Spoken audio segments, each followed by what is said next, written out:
ایک عورت کہنے لگی، آقا شادی کے بارے میں کچھ ارشاد فرمائیں۔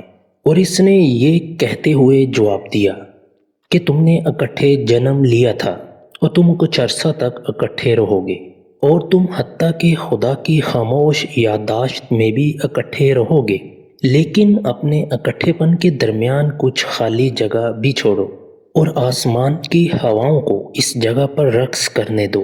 اپنے درمیان رقص کرنے کی اجازت فراہم کرو، ایک دوسرے سے محبت کرو، لیکن اس محبت کو قید نہ کرو بلکہ اسے ایک بہتا سمندر بنا دو، ایک ایسا سمندر جو تمہاری روح کے ساحلوں کے اندر بہتا نظر آئے۔ ایک دوسرے کے پیالے بھر دو مگر ایک کپ سے پینے سے پرہیز کرو۔ اکٹھے گاؤ، اکٹھے رقص کرو اور خوشیاں مناؤ، لیکن ایک دوسرے کو تنہا رہنے کی اجازت فراہم کرو۔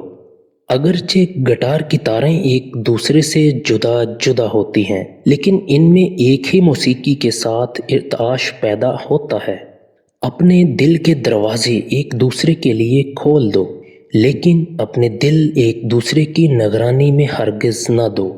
محض زندگی کا ہاتھ تمہارے دلوں کو اپنے قبضے میں کر سکتا ہے، اور باہم اکٹھے کھڑے رہو لیکن ایک دوسرے کے انتہائی نزدیک کھڑے ہونے سے گریز کرو، کیونکہ عبادت خانے کے ستون ایک دوسرے سے فاصلے پر کھڑے ہوتے ہیں، اور شاہ بلوط کا درخت اور سرو ایک دوسرے کے سائے میں نہیں پروان چڑھتے۔